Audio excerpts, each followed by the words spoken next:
यबीन ताहिरीन फ़ी हाज़िहि स्साअत व फ़ी कुल्लि साअत मिन साअतिल लैल वन नहार वलिय्यम व हाफ़िज़म व क़ाइदम व नासिरम व दलीलम व ऐना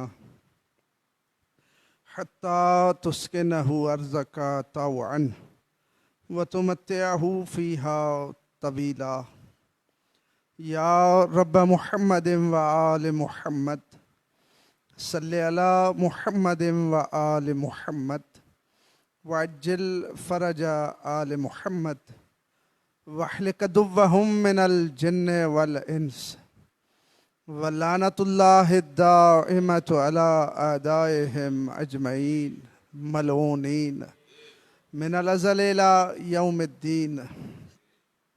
अम्मा बादु बिस्मिल्लाहिर रहमानिर रहीम। मा खलक़तुल जिन्ना वल इंसा इल्ला लियअबुदून। शहनशाह मुअज़्ज़म इमाम ज़माना की आमद व सलामती के लिए सलवात पढ़ो।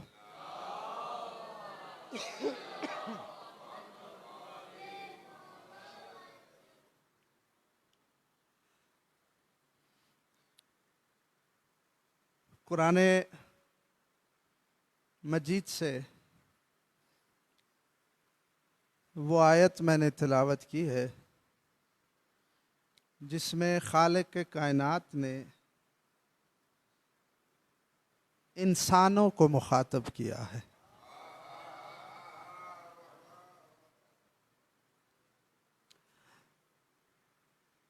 और इस आयत को उन्वाने कलाम करार देने की एक वजह ये है कि जैसा कि जानते हो कि इस पूरी कायनात में वाहिद हम लोग हैं जो नए साल का आगाज गम से करते हैं।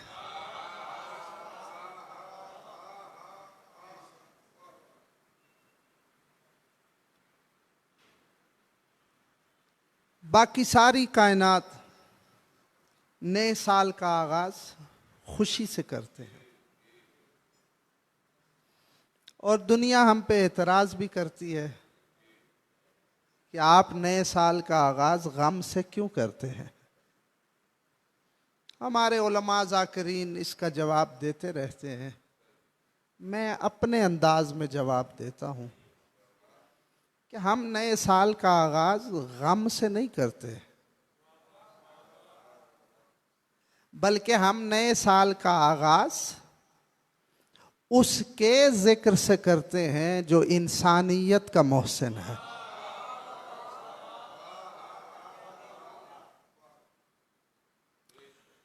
मौला हुसैन पाक जिनके जिक्र से साल शुरू होता है,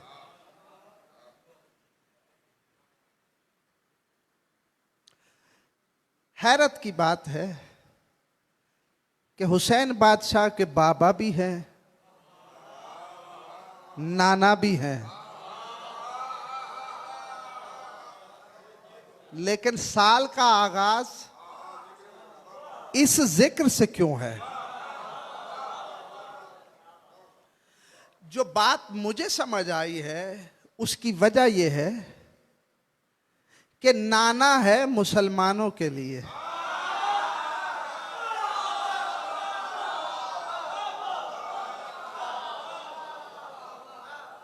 बाबा है मोमिनों के लिए, हुसैन है इंसानियत के लिए।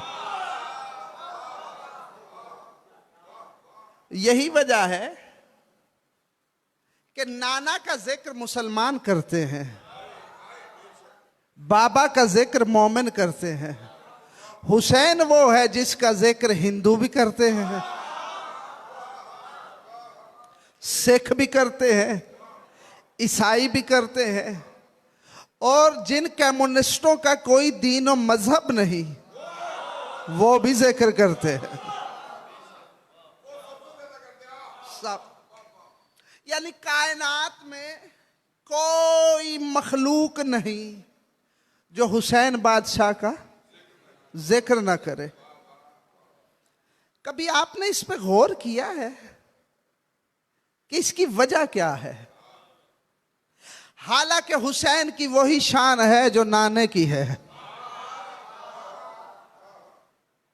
बाबे से कमतर नहीं, लेकिन वजह क्या है कि जिक्र इसी का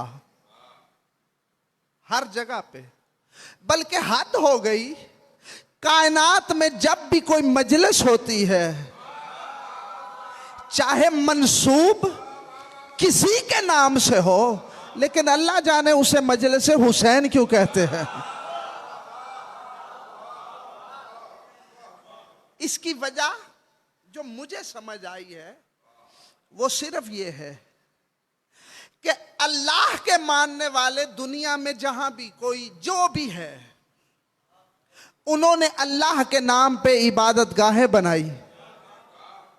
ईसाइयों ने बनाई, यहूदियों ने बनाई, हिंदुओं ने भगवान के नाम पे बनाई। हर मकतब फिक्र ने अपनी अपनी इबादत गाह बनाई। मुसलमानों ने अल्लाह के नाम पे मस्जिद बनाई, ऐसे ही है। लेकिन जिस मकतब फिक्र से मैंने पूछा कि आपकी इबादत गाह में कौन आ सकता है, तो हर मकतब फिक्र ने कहा जो हमारे दीन पर है।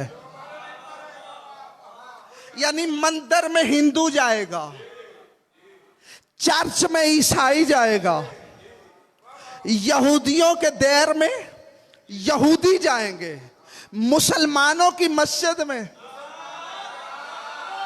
मुसलमान जाएंगे। हुसैन की बारगाह में कोई शर्त नहीं है, ये वाहिद है। और जाओ दुनिया में जहां भी शिया रहते हैं, जिस सोच के भी हैं, जाओ किसी आलम से फतवा लो कि इमाम बारगाह में कौन आए। नहीं, गौर नहीं कर रहे। हर आलिम चाहे जिस घर का हो, वो यही कहेगा कि इमाम बारगाह में आने में कोई पाबंदी नहीं।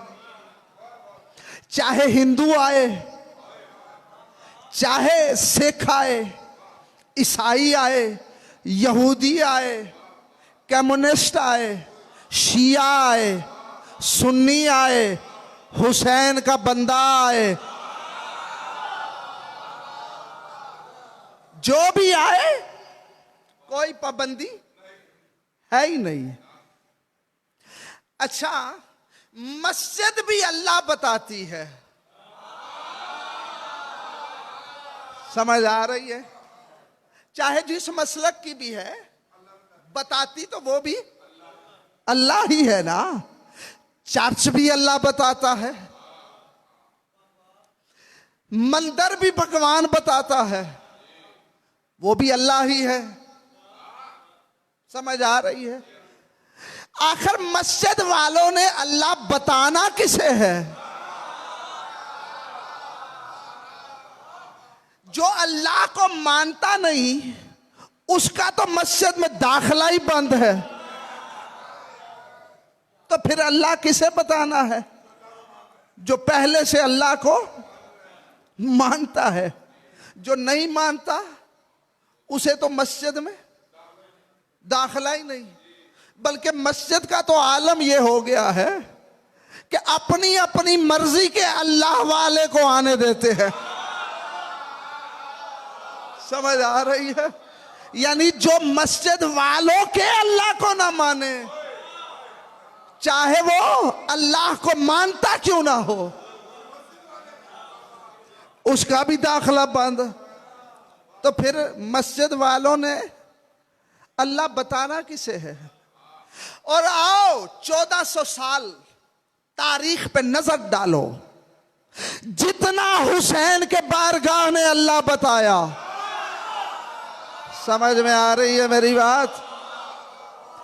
इतना अल्लाह कायनात में कोई बता ही नहीं सका। आज नहीं, 1400 साल पहले भी रसूल ने भी अल्लाह बताया। मैं एक लफ्ज कहने लगा हूं, रसूल ने भी अल्लाह बताया, लेकिन रसूल का कलमा पढ़ने वाले अल्लाह के घर में बैठ के अल्लाह का इनकार करते रहे। समझ आ रही है? अभी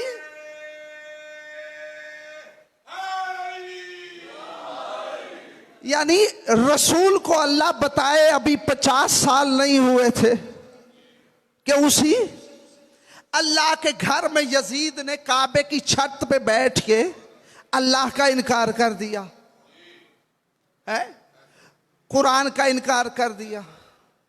कहा कोई वही नहीं आई, कोई फरिश्ता नहीं आया, कोई कुरान नहीं आया, और लोग उसे ओलेल अमर समझ के अल्लाह का इनकार करने लगे। अगर हुसैन नौ के नेजा पे कुरान न पढ़ता तो दुनिया में कोई नहीं मनवा सकता था कि कुरान वहां से आया है। समझ में आ रही है मेरी बात? है? यानी अब रसूल तो बज़ाहिर आंखों से ओझल हो गए। जो कुरान लाए थे उसने कहा कुरान आया ही नहीं, लोगों के पास कोई सबूत नहीं था। हुसैन ने नौ के नेजा पे सिर्फ सर ने कुरान पढ़ के बताया ये बशर का कलाम नहीं। समझ आ रही है? तो इसीलिए हम नए साल का आगाज उस हुसैन के जिक्र से करते हैं जिसने अल्लाह बताया। तवज्जो है? और मैं तमहीद में वक्त जाया नहीं करने लगा। खुदा गवाह है, अल्लाह को सिर्फ वो मानता है जिसके दिल में हुसैन है। समझ आ रही है? जो अभी भी सोचता है कि नमाज में हुसैन आ सकता है या नहीं, समझ आ रही है, उसका अल्लाह से ताल्लुक ही नहीं। ये मैंने इसलिए गुफ्तगू की है ताकि पता चले मेरी कौम के बच्चों को कि हम यकम मुहर्रम से हुसैन बादशाह का जिक्र क्यों करते हैं। आओ, क्योंकि हुसैन मोहसिन इंसानियत है। इसीलिए मैंने कुरान से आयत भी वो पढ़ी है जिसमें अल्लाह ने मुसलमानों को नहीं, खास मोमिनों को नहीं, बल्कि इंसानों को मुखातब किया है। तवज्जो है? आज थोड़ी सी गुफ्तगू मुफ्शल होगी और मेरे इस पूरे अशरे के साथी सिर्फ वो हैं जो आज से मेरे साथ चलेंगे। है? अल्लाह इस आयत में क्या कह रहा है? मा खलक़तुल जिन्ना, ने जिन और इंस को सिर्फ और सिर्फ इबादत के लिए खल्क किया है, सिर्फ इबादत के लिए। तवज्जो, कायनात में हर मुसलमान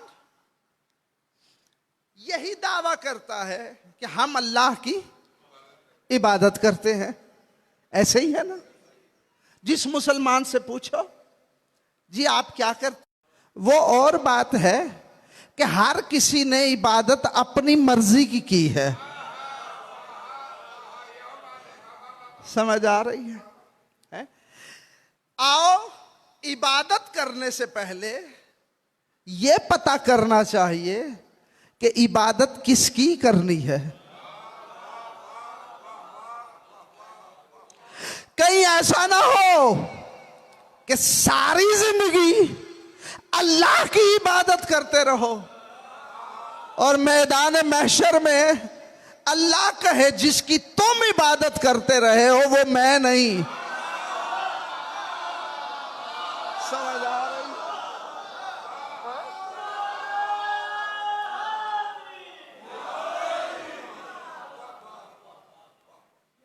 अगर मैदान महशर में अल्लाह कहे जिसे तुम सजदे करते रहे, जिसकी तुम नमाजें पढ़ते रहे, जिसके सामने तुम झुकते रहे, वो मैं हूं ही नहीं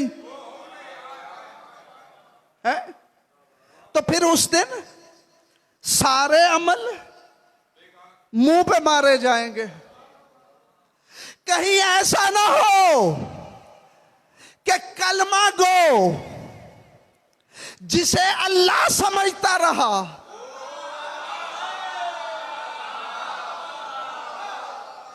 वो अल्लाह ना निकले, और जिसे नुसैरी समझता रहा। समझ आ रही है?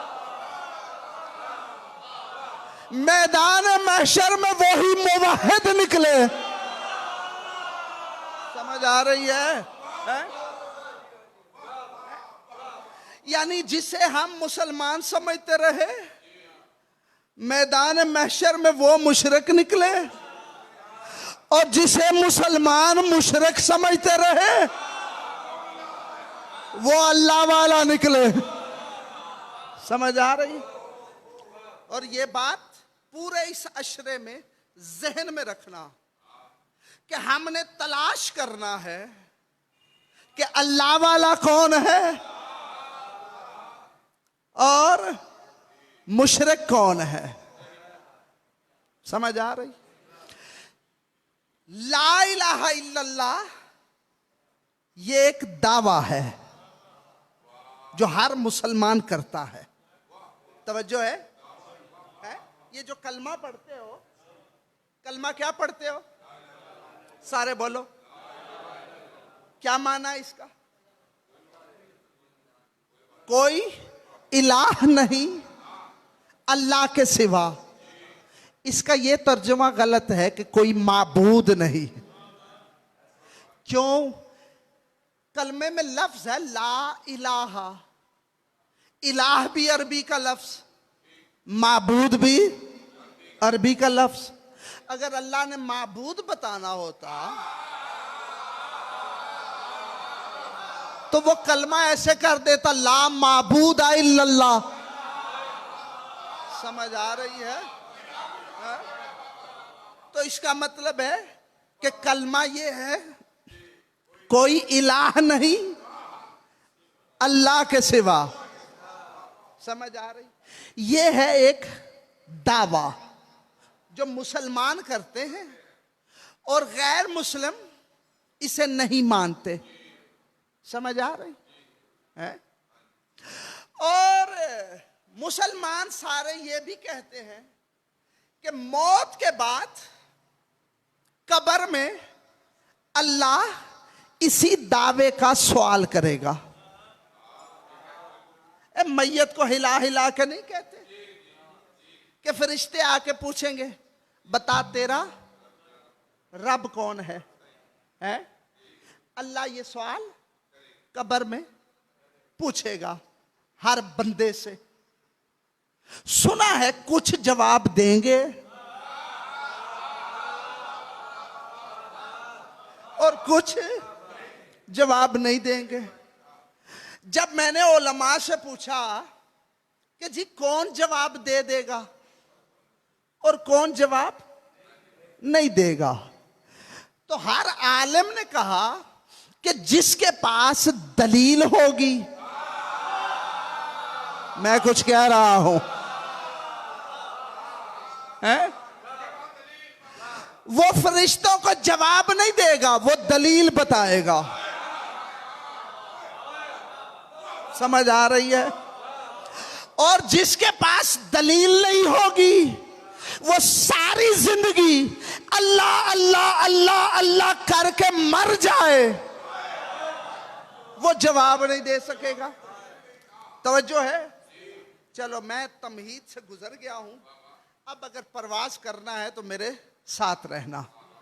ये मैं इसलिए कर रहा हूं कि आज मजमा जरा कम है और ये है राज की बात। अगर ज्यादा होते तो शायद मैं राज की बात न खोलता। समझ आ रही है? आओ ये पता करें कि ला इलाहा इल्लल्लाह नामी दावे की दलील किसके पास है। समझ आ रही है? जिसके पास दलील है वो तो है अल्लाह वाला, और जिसके पास दलील नहीं है वो सारी जिंदगी अल्लाह अल्लाह करता रहे, वही तो अल्लाह का मुनकर है। और ये देखो, मैं जरा और मिजाज का बंदा हूं, समझ आ रही है? मैंने कभी मिंबर पे ये हवाई बातें नहीं की। मैं वो बातें करता हूं जो उलमा बहस भी करते हैं, समझ आ रही है, और जो अहले बैत ने बयान फरमाई है, अपने से नहीं, ठीक है ना? तो अल्लाह को मानता वो है जिसके पास दलील हो। ये जो दीन बताया जा रहा है ना दुनिया में, ये बंदों के दिमाग का बनाया हुआ दीन है। समझ आ रही है? यही वजह है कि हर सदी के बाद सैयद फतवे बदल जाते हैं। समझ आ रही है?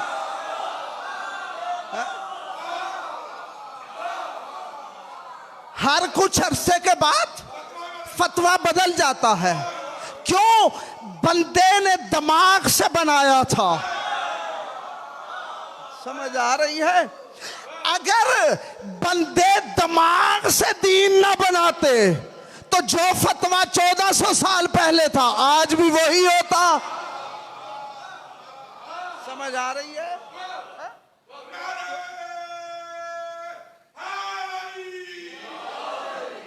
हाँ जी हाँ, ये नजरिए बदलते हैं। यानी अगर मैं गिनने पे आ जाऊं तो 10 दिन लगेंगे, मैं तुम्हें 1400 साल में फतवे जो बदले हैं वो बताऊं। लेकिन आप लोग जानते हो अब मीडिया पे ये फतवे बयान किए जाते हैं, और ये क्यों बदले जाते हैं? क्योंकि मौलवी ने दीन बताया दिमाग से। अगर कम अज कम कुरान से ही ले लेते, समझ आ रही है? तो दीन ना बदलता। यानी हद हो गई है। चलो फुरूए दीन में गलतियां हो गई, उसूल दीन में भी। आज से 70 साल पहले, मैं दूसरों की बात कर रहा हूं, अपनी नहीं, अपना अकीदा मैं अभी नहीं बयान कर रहा। आज से 70-100 साल पहले उसूल दीन 5 थे, अब 3 हो गए हैं। मैं कुछ कह रहा हूं, ऐसे है या नहीं? बस समझ लो इसकी हकीकत 5 और 3 की है। समझ आ रही है? कह दिया मैंने जो कहना था, है? समझ आ रही है? ये वो बुलवाता है, समझ आ रही है? वो आखिरी दौर है, छाननी लगनी है, तो इसलिए वो चेहरों से निकाब हटा रहा है, और भी हटेंगे। समझ आ रही है? और क्या नहीं हटना? जब अपने जैसे नाकिस बंदों को लोग अमीरुल मोमिनीन और कुल्ले ईमान कह रहे हैं। समझ आ रही है? हाँ, ये सब कुछ क्यों है? उसकी वजह यह है दिमाग से दीन बनाया है।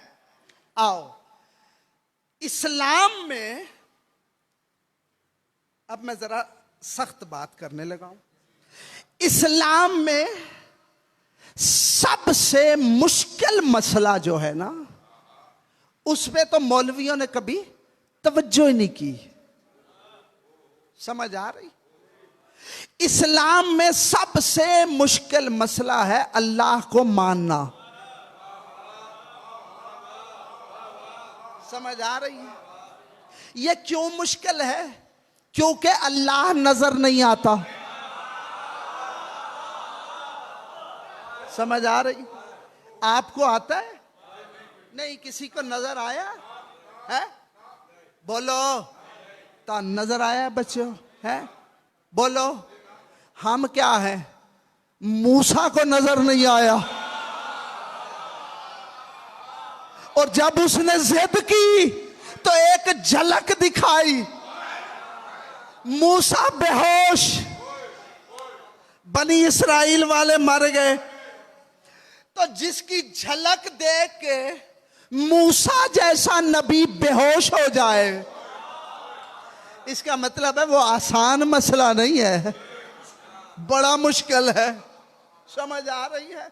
और खुदा गवाह है, कम अज कम 80 मजलिसें हों, कम अज कम, तो मैं तुम्हें बताऊं कि ये मुसलमानों ने तारीख में अल्लाह के साथ क्या कुछ किया है।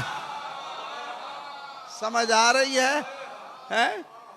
अगर मुसलमानों की, मैं अपने पर आए सबकी बातें कर रहा हूं, अगर मुसलमानों की किताबों से अल्लाह निकालोगे तो अल्लाह का पेट भी निकलेगा।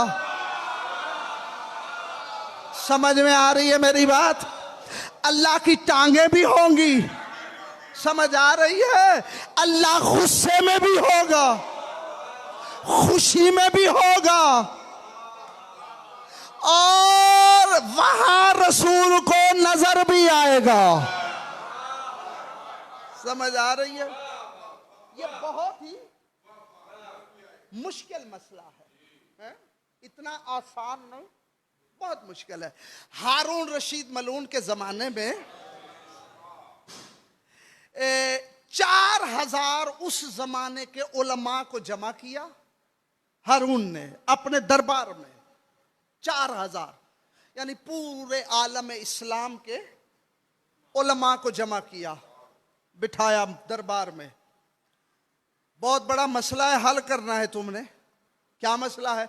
साबित करो कि अल्लाह है। नहीं नहीं, परेशान तो नहीं हो?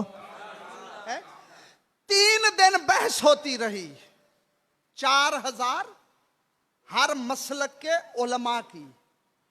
जाओ किताबें, शिया सुन्नी किताबों में दिखा सकता हूं। 3 दिन उलमा बहस करते रहे, अल्लाह साबित न कर सके। तवज्जो। जब 3 दिन साबित नहीं हुआ, अब 4000 मौलवी बैठे हैं, मखलूक दरबार के बाहर है कि अभी ये अल्लाह साबित करके निकलेंगे। समझ आ रही है? 3 दिन के बाद हारून आया और साबित हुआ, सारे खामोश। लुत्फ लोगे अगर समझ आ जाए। फिर पूछा, ओए अल्लाह के होने की कोई दलील है? 1-2 बोले, सरकार अगर सही पूछते हो तो ना होने की दलील मिल रही है।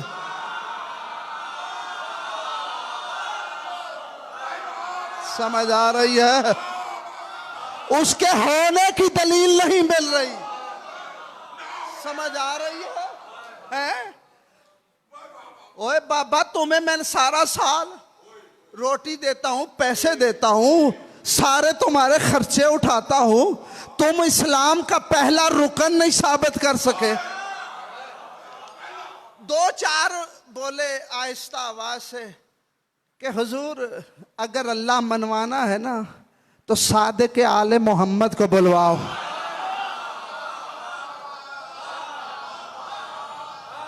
है? और रसूल के बेटे को बुलवाओ तो फिर होगा, हमसे नहीं होता। तो जो मैं कुल आलम इस्लाम को आज चैलेंज करने लगा हूं। पहले तो मैं बता दूं, ये पूरे अशरे में मेरा उन्वान है मारिफत तौहीद। समझ आ रही है? हाँ। तो उन्होंने कहा रसूल के बेटे को बुला, सादिक आले मोहम्मद को बुला, अगर वो आए तो अल्लाह साबित होगा। समझ आ रही है? कहता नहीं, उसे नहीं बुलाना। हाँ, तुम दीन के आलिम हो, कुरान पढ़ो, कुरान से दलीलें दो। मैं आज के मौलवियों को कह रहा हूं, उसने कहा अकल से साबित करो। समझ आ रही है? ये तुम्हारे मौलवी भी कहते हैं कि जी फुरूए दीन में तकलीद करो, उसूल दीन अकल से मानने हैं। समझ आ रही है? उसने कहा अकल से, कुरान से दलील दो।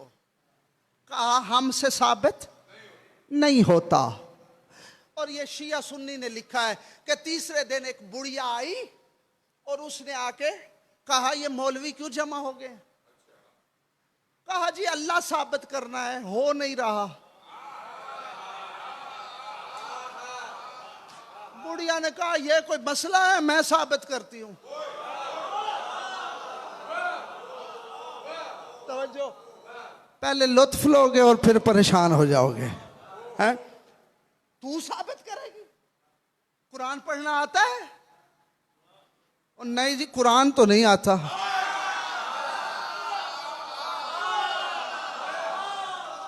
तवज्जो है? फिर कैसे साबित करेगी? कहती है मैं मनवा लूंगी, तुमसे मनवा लूंगी। है? चलो ले आओ। आ गई, चरखा था उसके हाथ में, उसने दरमियान में वो रखा, उसमें रुई कपास डाली, चरखा चलाने लगी। चलाते चलाते उसने छोड़ दिया, वो रुक गया। मौलवियों की तरफ देख के कहती है अल्लाह साबित हो गया।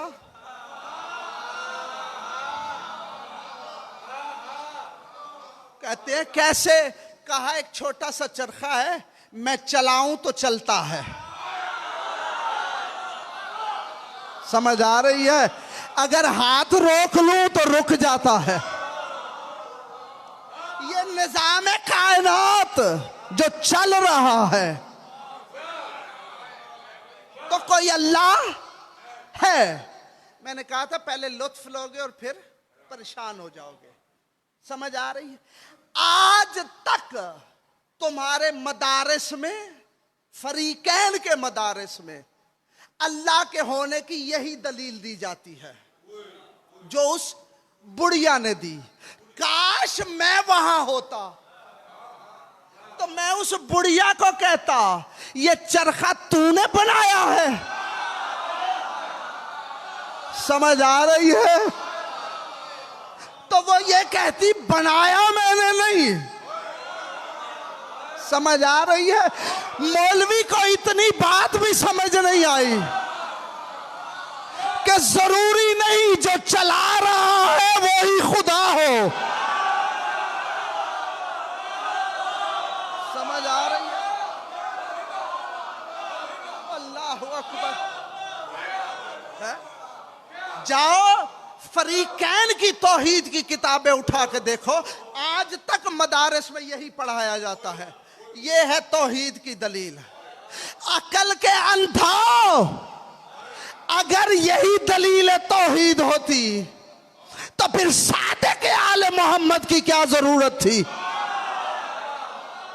समझ आ रही है? और बाबा ये स्पीकर है, एक छोटी सी चीज है, चल रही है ना, यहां कोई बच्चा इसे चला रहा है ना, क्या ये इस बात की दलील है कि इसी बच्चे ने बनाया है? समझ आ रही है? इसका मतलब है ये कायनात तौहीद की दलील नहीं है। समझ आ रही है? हाँ हाँ, कि जी ये कायनात का निजाम चल रहा है और कोई बनाने वाला है इस कायनात को और वही अल्लाह है। अब अगर अर्श से ऊपर जाना है, मैं सैयद आपसे तवज्जो चाहूंगा, मैं कुरान की आयत पढ़ने लगा। आओ, ये जो नजरिया है ना कि ये कायनात बनाई है किसी ने और बनाने वाला ही अल्लाह है, इस नजरिए का कुरान में 3 आयात में जिक्र है। तवज्जो, सूरह लुकमान में भी है, सूरह जुमर में भी है, सूरह ज़ुखरुफ में भी है। है। तवज्जो, अब ये तुम्हारा इम्तिहान है, समझ आ रही है?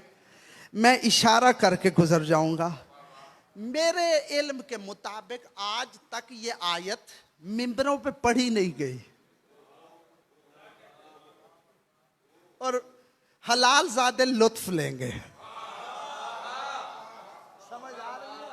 अब बात जहन में है कि आज का मुसलमान हर आलम यही दलील देता है कि ये कायनात दलील है अल्लाह के खालिक होने की, है।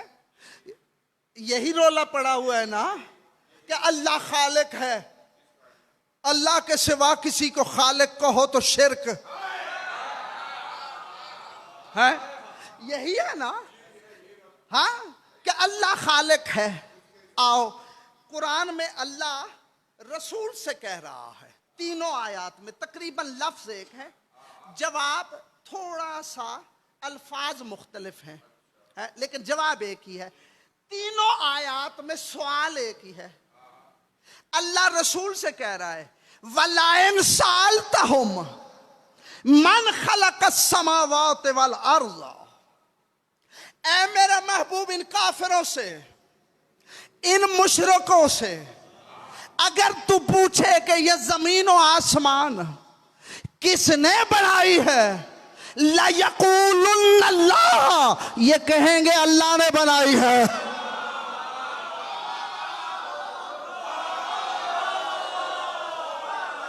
आ रही है?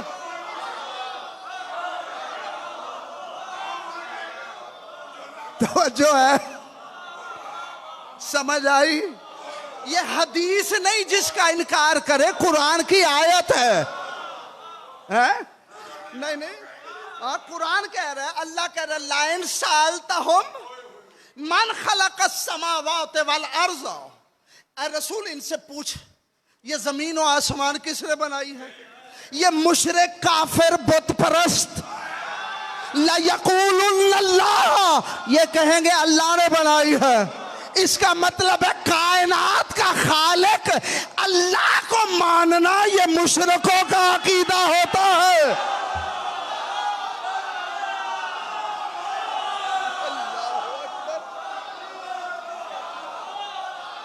समझ आ रहा है?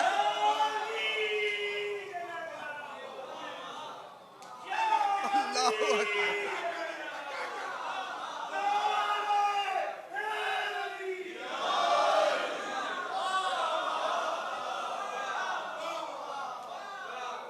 अब ये कुरान मैंने नहीं लिखा, ये पक्की बात है, और अब्द मुर्तज़ा शाह साहब ने भी नहीं लिखा। समझ आ रही है? लिखवाया उसने है, छपवाया ताज कंपनी ने है, और फैलाया मौलवियों ने है। जो फतवा लगाना है इन पे लगाना, या इन पे लगाना या उस पे लगाना। समझ आ रही है? तीनों आयत में अल्लाह क्या कह रहे हैं? मुशरिक से जब पूछोगे तो वो कहेंगे कि कायनात का खालिक अल्लाह है। अच्छा, आगे अल्लाह खुद बड़ी एक लुत्फ की बात कर रहा है सूरह लुकमान में, इसी आयत का अगला लफ्ज है। जब ये कहेंगे ना कि कायनात, अब मैं इशारा ही करूंगा, समझ आ रही है? और चुप रहना मेरे मजहब में हराम है। आज रियायत है, कल या परसों आयत पढ़ूंगा कि चुप रहने से क्या होता है। समझ आ रही है? आज रियायत है। जरा ऐ रसूल, सूरह लुकमान में इन मुशरिकों से पूछ कि जमीन और आसमान का खालिक कौन है। ये कहेंगे अल्लाह है। कुलिल हम्दुलिल्लाह है, इनसे कह दो कि हम्द अल्लाह की है। वल अक्सरुहुम ला यालमून, लेकिन अक्सर को इस बात का पता नहीं है। समझ आ रही है? अक्सर को पता नहीं है, हम्द अल्लाह की ही है। लेकिन इनको अक्सर को पता नहीं। समझ आ रही है? इसका मतलब है हो सकता है कोई बंदा रोजाना 10 मरतबा कहता हो अल्हम्दुलिल्लाह रब्बिल आलमीन। अल्लाह कहता है अक्सर को पता नहीं इस बात का। समझ आ रही है? अल्लाह अकबर। और पढ़ूं या बस करूं? बोलो, है दिल सबका? है? अच्छा, अजीब बात है, जब अल्लाह ने कहा ना रसूल इनसे पूछ कायनात किसने बनाई, ये कहेंगे अल्लाह ने बनाई है। कुल अल्हम्दुलिल्लाह वलाकिन बल अक्सरहुम ला यालमून, को हमद अल्लाह की है लेकिन अक्सर नहीं जानते। इससे अगली आयत जो है ना, उसमें अल्लाह कह रहा है लिल्लाहि मा फिस समावाति वल अर्ज़ इन्नल्लाह हुवल गनियुल हमीद। कायनात में, जमीन और आसमान में जो कुछ है वो है अल्लाह का। समझ आ रही है? नहीं नहीं, परेशान हो रहे हो है? हाँ, वो है अल्लाह का। वह हुवल गनियुल हमीद, अल्लाह बेनियाज भी है, हामद के लायक भी है। तवज्जो, अगली आयत में लुत्फ लेगा हलाल ज्यादा। आगे अल्लाह कहता है वलाउ अन्ना मा फिल अर्ज़ मिन शजरतिन अक़लामिन वल बहरु यमुद्दहु मिन बादिही सबअत अबहुरिन मनफदत कलमातुल्लाह। अगली आयत में अल्लाह कह रहा है कि अगर जमीन के सारे दरख्त कलम बन जाए, समंदर स्याही बन जाए, वो कलिमातुल्लाह को नहीं लिख सकते। समझ आ रही है? और जब इस आयत की तफसीर मेरे मौला से पूछी गई, मौला ने फरमाया कायनात के दरख्त कलम बन जाए, समंदर स्याही बन जाए, मैं अली के फजाइल नहीं लिख सकते। समझ आ रही है?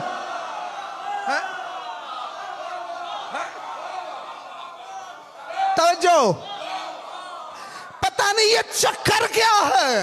अल्लाह पहले रसूल को कह रहा मुशरिकों से पूछ जमीन और आसमान किसने बनाया।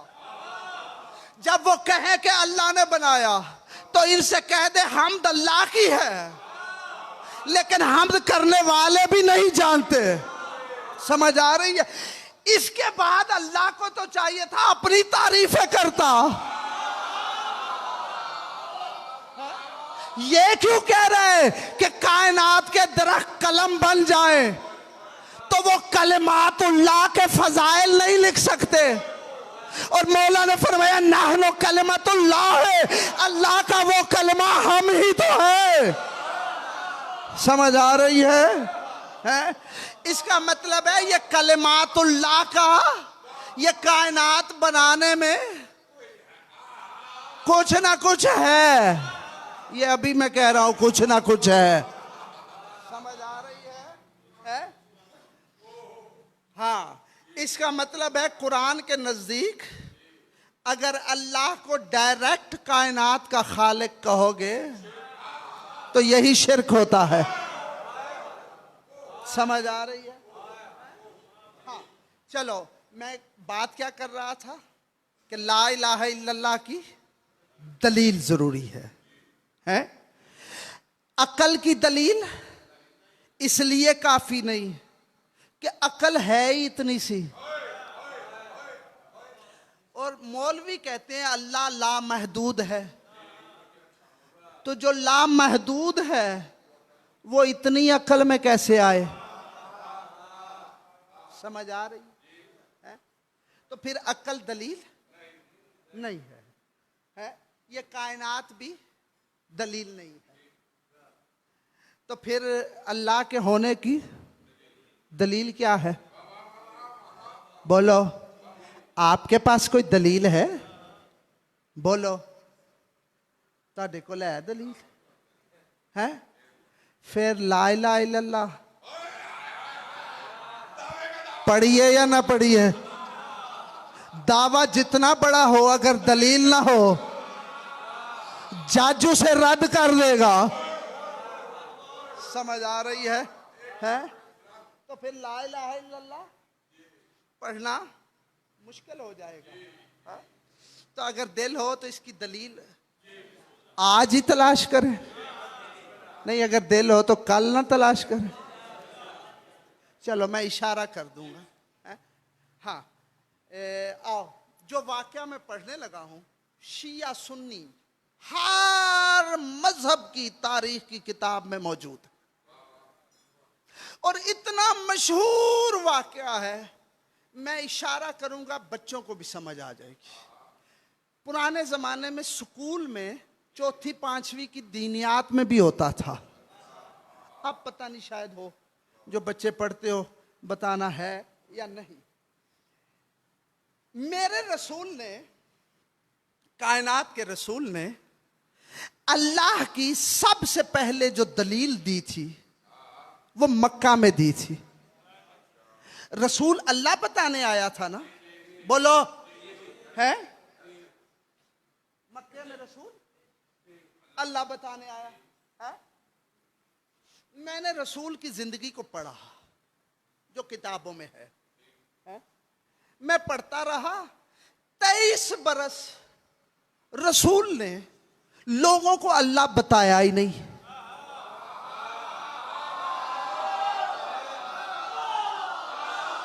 समझ आ रही है? 23 बरस बताया ही नहीं है? गलियों में रसूल जाते, खुशबू बिखरती, रसूल को मानते लोग। समझ आ रही? रसूल बोलते, इतना खूबसूरत बोलते, दुश्मन भी छुप छुप के सुनते। समझ आ रही है? और उस जमाने में खयानत का जमाना था, अमानतदारी थी नहीं है। रसूल ने इतनी अमानतदारी दिखाई, मुशरिक भी अपनी अमानतें रसूल के पास रखते। तवज्जो है? उस जमाने में लोग झूठ बोलते और रसूल ने इतना सच बोला कि मुशरिकों ने भी कहा अंत सादिक, तू सादिक है? 23 बरस रसूल ने अल्लाह का कोई प्रचार ही नहीं किया है? 23 बरस के बाद मुशरिकीन मक्का को रसूल ने वो पहाड़ी के करीब जमा किया, बुलाया, सारे आ गए। कुरान पढ़ो, कुरान में भी अल्लाह कहता है, रसूल ने फरमाया कद लबिस्तु फीकुम बिज़अत सनीन, मैंने तुम्हारे दरमियान जिंदगी गुजारी है? तुमने बज़ाहिर मेरा बचपन देखा, तुमने बज़ाहिर मेरी जवानी देखी। तवज्जो, तुमने बज़ाहिर 23 बरस मुझे देखा, क्या तुम्हें मुझ में कोई ऐब नजर आया? कुछ कह रहा हो? है? थे मुशरिक, लेकिन कहते हैं हमने तुझे बहुत देखा, तुम में ऐब नहीं। समझ आ रही है? मैं लफ्ज बदलने लगा हूं। मुशरिकों ने कहा 23 बरस हमने तुझे देखा, तू भूलता भी नहीं। समझ आ रही है? अल्लाह अकबर। तो मैं ऐब नहीं देखा है? तवज्जो, मैंने रसूल से पूछा, हुजूर आप आए थे अल्लाह मनवाने और मनवा रहे हैं अपने आप को, है? बोलो, अपने आप को मनवा रहे हैं? सादिक, अमीन। हुजूर आपने ला इलाहा इल्लल्लाह मनवाना था, आप मुशरिकों से मोहम्मद अमीन मनवा रहे हैं। मोहम्मद सादिक मनवा रहे हैं, मनवाना ला इलाहा इल्लल्लाह था। तवज्जो, शिया सुन्नी तारीख ने लिखा है, रसूल ने, मैं तफसील में नहीं जा रहा, रसूल ने फरमाया अगर मैं कहूं पहाड़ी के पीछे दुश्मन है, मान लोगे? मुशरिक थे, कहते अगर हम पहाड़ी के ऊपर चढ़े और देखें हमें दुश्मन नजर ना आए, फिर भी कहेंगे हमारी आंख का धोखा है, तू सच्चा है। समझ आ रही है? अच्छा, जब रसूल का मुशरिकों ने सदाकत और अमानत का कलमा पढ़ लिया तो फिर रसूल ने फरमाया कि मेरे कहने पे अल्लाह को मान लो। पता नहीं क्या सुन रहे हो? हैं? मेरे कहने पे कूलू ला इलाहा इल्लल्लाह तफलहू, मेरे कहने पे। रसूल को चाहिए था कि मुशरिकीन मक्का को कहते ये जमीन और आसमान देखो, ये कायनात देखो, इसे देख के अल्लाह मान लो। बोलो, कोई ज़ईफ से ज़ईफ किताब में भी मुझे रिवायत नहीं मिली कि रसूल ने फरमाया हो ये जमीन और आसमान देखो, ये सूरज देखो, ये चांद देखो। रसूल ने कहा अगर मुझे सच्चा मानते हो, समझ आ रही है, तो मेरे कहने पे अल्लाह मानो। इसका मतलब है तौहीद की दलील है रसूल की सदाकत। समझ आ रही है? तौहीद की दलील रसूल की जात है, यानी ला इलाहा इल्लल्लाह एक दावा है, उसकी दलील है मोहम्मद। समझ आ रही है? यानी अगर मुस्तफा की जात ना हो तो ला इलाहा इल्लल्लाह झूठा दावा है। समझ आ रही है? इसका मतलब है ला इलाहा इल्लल्लाह अकल से नहीं मानना। समझ आ रही है? और अगर अकल से अल्लाह मनवाया जा सकता तो जो चांद तक चले गए, जो जमीन की गहराइयों में साइंस चली गई है, बोलो, जो कायनात के निजाम को अपने कंट्रोल करने के चक्कर में है, अगर अकल से मानना होता तो क्या उनमें अकल नहीं है? बोलो, तो वो क्यों नहीं मान रहे?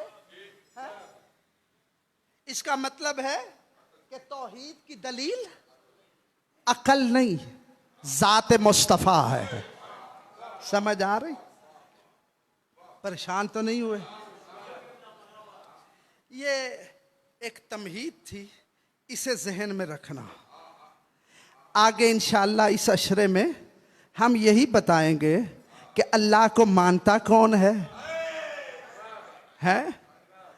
और अल्लाह का इनकार कौन करता है। समझ आ रही है? हाँ, और ये बहुत जरूरी है। मुस्तफ़ा दलील तौहीद है। तवज्जो है, ये घराना दलील तौहीद है। ये कायनात, इसका बनाने वाला ये कौन है, ये अकल से पता नहीं चलता है। और चलो तुम्हारे लुत्फ के लिए एक जुमला बस ज़हन में आ गया है, करना मैंने नहीं था अभी, लेकिन ज़हन में पता नहीं क्यों आ रहा है। अगर कायनात बनाने वाला अल्लाह है तो फिर मैंने एक खतीब को देखा है जो मिंबर पे कह रहा था, नहनो सनाएउल्लाह वसाइरुन नाव से सनाए लो, कि अल्लाह की बनाई हुई सनत हम है, बाकी कायनात हमने बनाई है। समझ आ रही है? हाँ, समझ आ रही है? तो फिर वो सच्चे हैं जो तुम्हारे अल्लाह को नहीं मानते। समझ आ रही? दलील तौहीद ज़ात मुस्तफ़ा। कायनात जितनी खुदा की खुदाई है, ये अजल से लेकर अबद तक इनका मालिक, इनका सब कुछ ये घराना है। आज यकम मुहर्रम है। मैं एक जुमला आज पढ़ने लगा हूं। आमतौर पे हमारे ज़ाकिरीन उलमा यकम मुहर्रम को मजमून पढ़ते हैं त्यारी का, लेकिन मैं जब से मिंबर पे हूं, यकम मुहर्रम को मैं वो मजलिस पढ़ता हूं जो कायनात आलम में सबसे पहली गुफ्तगू हुई थी। आज मसाइब में तुम्हें पता चलेगा कि हम नए साल का आगाज इस जिक्र से क्यों करते हैं। जब तमाम इंसानों की रूहें खल्क हो गई, तमाम इंसानों की रूहें आलम ज़र में, आलम अरवाह में, जिसे आलम अहद भी कहते हैं, जिसे आलम मीसाक भी कहते हैं, सारी क़यामत तक आने वाले इंसानों की रूहें वहां मौजूद थी। जिस आलम में उसने पूछा था कि अलस्तु बिरब्बिकुम, कालू बला। जिस आलम में उसने पूछा था क्या मैं तुम्हारा रब नहीं, सब ने कहा था तू ही हमारा रब है। पूछने वाले को कहा था कि तू ही हमारा रब है। तो वो जिसने इंसानों को बनाया था वो जानता था कि इंसान जो है ये खता के पुतले हैं, ये मेरी नहीं मानेंगे, जिंदगी में बहुत गलतियां करेंगे। जानता था वो है। बनाने वाला बनने वाले को सबसे बेहतर जानता है, बल्कि उससे भी बेहतर जानता है। तो जानता था कि ये मेरी नहीं मानेंगे। तो उसने उस दिन ही कह दिया था कि याद रखो एक दिन हिसाब का दिन भी होगा, जब मैं हिसाब लूंगा, और जब मैं हिसाब लेने पे अगर आ गया तो मेरे हिसाब से हमारे अलावा कोई नहीं बचेगा। मैदान महशर में मैंने अंबिया को भी रसूल की बारगाह में पनाह लेते हुए देखा है। 1.25 लाख नबी भी रसूल की पनाह में आएंगे कि हम हिसाब नहीं दे सकते। वो जानता था उस दिन से। तो उसी दिन उसने एक बंदोबस्त किया। मैं तुम्हें कायनात की पहली मजलिस सुनाने लगा हूं। उसने उसी दिन बंदोबस्त किया कि मैं जानता हूं मेरे बंदे गुनाहगार होंगे, मैदान महशर में हिसाब नहीं दे सकेंगे। उसने ऐलान किया कोई है जो मेरी खुदाई को खरीद ले। समझ आ रही है? कोई है जो इन मखलूक को खरीद ले। अल्लाह कैसे खरीदा जाएगा? कहा कि मैदान महशर में अगर हिसाब पे आ गया तो कोई नहीं बचेगा। मेरा जी नहीं चाहता कोई जहन्नम जाए, लेकिन आदिल भी हूं और हिसाब भी पूरा करना है। तो खरीदने का तरीका यह है, मैंने एक ताज बनाया है जिसका नाम है ताज शफात। यह ताज मैंने रख दिया है, अगर कोई खरीदना चाहे तो यह ताज खरीद ले। अल्लाह अकबर है। और कोई शर्त नहीं, जो खरीदना चाहे खरीद ले।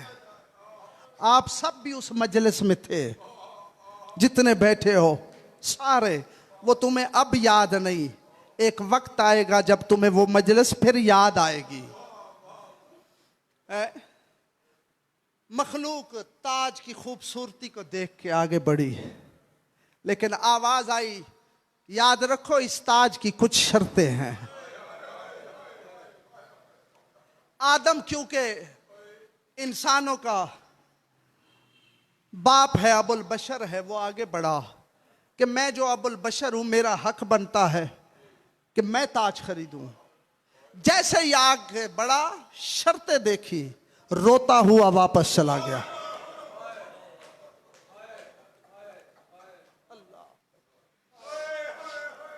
आदम सानी नूह आगे बढ़ा, 4-5 शर्तें देखी, इतना रोया कि उसका नाम नूह बन गया। नूह का माना है नोहा करने वाला। एक एक नबी आगे बढ़ते गए, शर्तें देखते गए। वो आलम अरवाह में नबी भी रो रहे थे, हर इंसान रो रहा था, चाहे वो मोमिन है चाहे वो काफिर है, हर इंसान। ये मसाइब में मैं तुम्हें एक आज राज की बात भी करने लगा हूं। ये आलम ज़र से हर बच्चा दुनिया में आता है। अब पता चला ये बच्चा दुनिया में जब आता है रोते हुए क्यों आता है, क्योंकि वो आलम अरवाह की वो मजलिस उस वक्त से सुन के रोता है, जब दूसरे आलम में आता है तो रोता हुआ आता है। अय्यूब अल्लाह का साबिर नबी, जिसे कुरान ने साबिर कहा है, वो आगे बढ़ा, 10-12 शर्तें देखी, ऊंची आवाज में चीखे मार के वापस चला गया। मालिक, ये शर्तें, ये बशर के बस की बात ही नहीं है, तेरी शर्तें। अब अय्यूब जैसा साबिर, इब्राहिम जैसा खलील वापस चला गया। किसी में सकत ही नहीं थी कि वो ताज शफात खरीदे। अब जिसके दिल में करबला का करीम बसता है, जब कोई आगे नहीं बढ़ा ना, एक नन्हा सा करीम आगे बढ़ा, उसने ताज उठाया और रसूल के सर पे रख के कहता है, नाना जचता ही तुझे है। अल्लाह अकबर।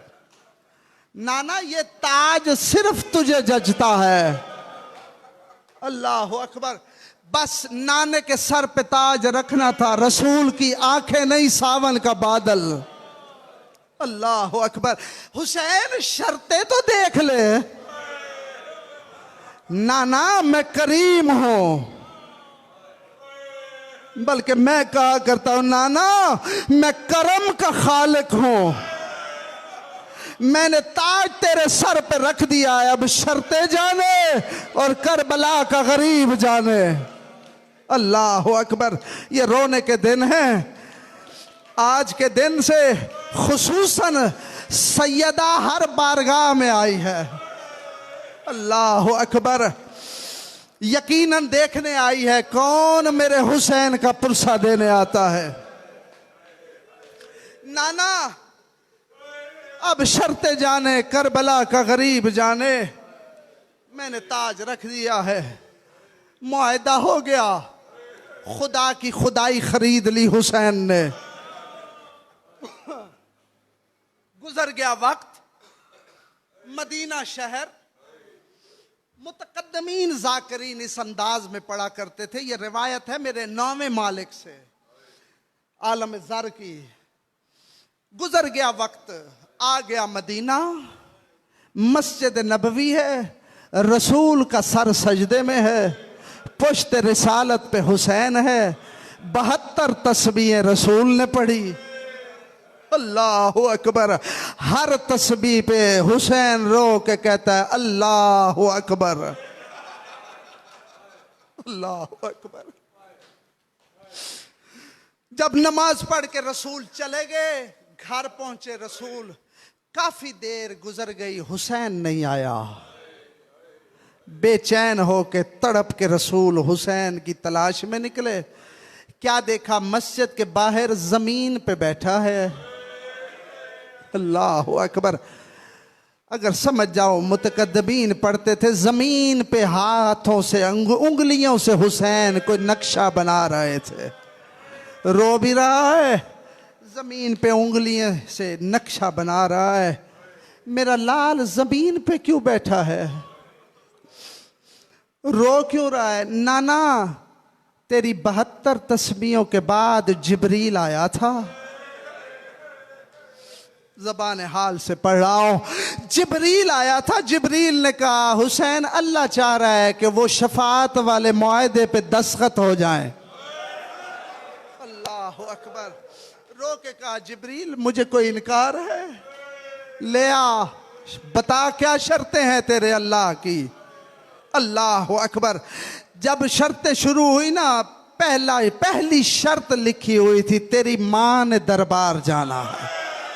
हाय हाय, अल्लाह अकबर, अल्लाह अकबर। तेरी पाक अम्मा दरबार से खाली आएगी। मुश्किल शर्त ये है, तू साथ होगा, कायनात की कुदरत तेरे हाथ में होगी, लेकिन तू चुप करके वापस आ जाएगा। अल्लाह अकबर। शब्बीर ने जिगर पे हाथ रख के कहा, तेरी खुदाई की कीमत जो है। अल्लाह अकबर। बता और क्या शर्तें हैं? वतन मदीना छोड़ना पड़ेगा, वही मदीना जिसकी गलियों में मैं नाने की पुश्त पे दोष रिसालत पे सवार होता था, जिसकी हर गली में नाना मुझे लेके गया था, वो वतन छोड़ना पड़ेगा।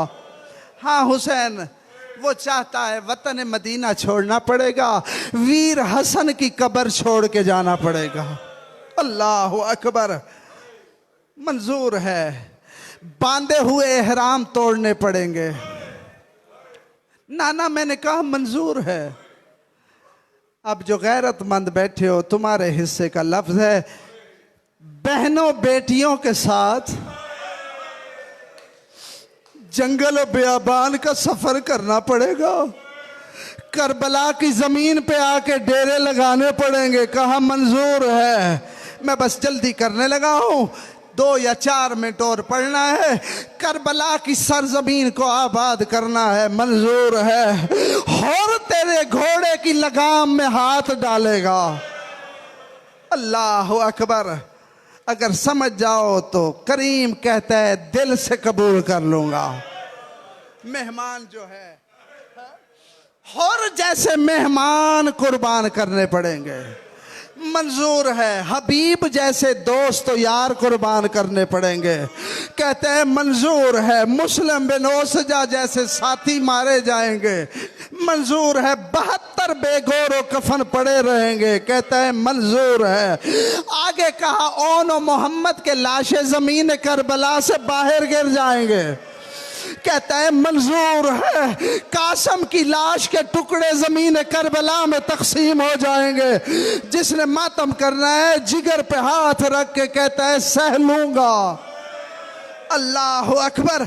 अली असगर के गले पे तीर से शोभा चल जाएगा, कहा मंजूर है। गाजी के बाजू कलम हो जाएंगे। अल्लाह अकबर। सर पे हाथ रख के कहता है वाह जाबा। अल्लाह अकबर। नाना मैंने कहा मंजूर है। नाना अगली शर्त बड़ी मुश्किल थी, मेरा हाथ सीने पे आ गया था। जिब्रील ने कहा अकबर के सीने से बरछी। अल्लाह अकबर। मैंने कह दिया, तूने सुन लिया, पता तो रसूल की बेटियों को है ना। अल्लाह अकबर। तड़प के कहता है नाना मैंने कह दिया मंजूर है। अल्लाह अकबर। मेरा लाल अगर शर्तें मंजूर हैं तो रो क्यों रहा है? अल्लाह अकबर। मेरा लाल अगर शर्तें मंजूर हैं रो क्यों रहा है? नाना 2 शर्तें ऐसी हैं। नाना मैंने मंजूर तो कर ली है, लेकिन अगर वो ना मानी। अल्लाह अकबर। जिसने मातम करना है, रोते हुए हुसैन को रसूल उठा के घर ले आए। सहन रिसालत में हुसैन ऊंची ऊंची आवाज में रो रहा है, नाना दो शर्तें हैं मुश्किल, मैंने दस्तखत कर दिए हैं लेकिन उनका वारिस कोई और है। अल्लाह अकबर। नाना बड़ी मुश्किल शर्तें हैं, अल्लाह जाने वो माने या ना माने। हुसैन क्यों नहीं मानेगी?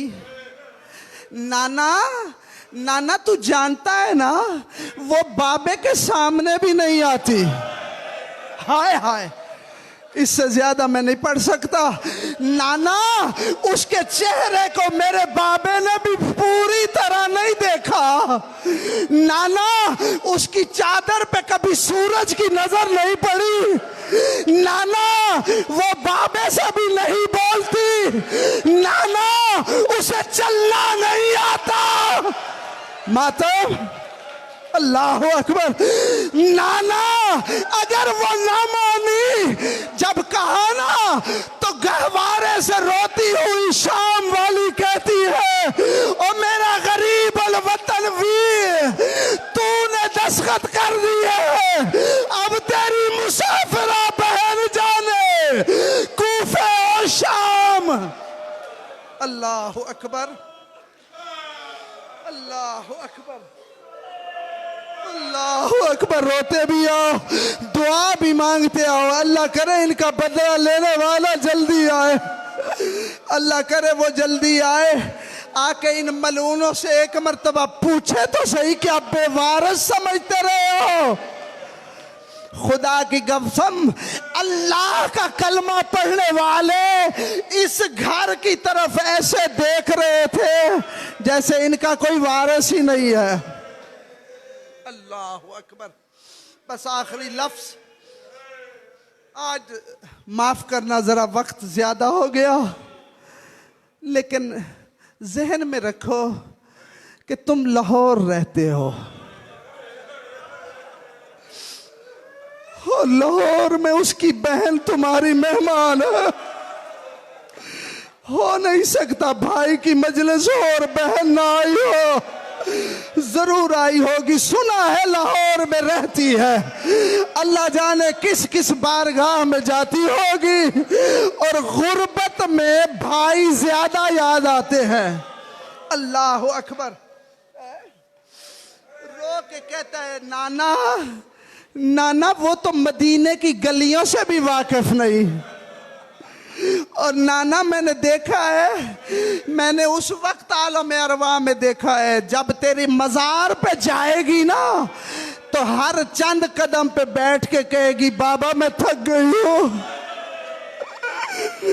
नाना जिसे 18 कदम का फासला चलने में मुश्किल होती है, अल्लाह जाने कैसे जाएगी।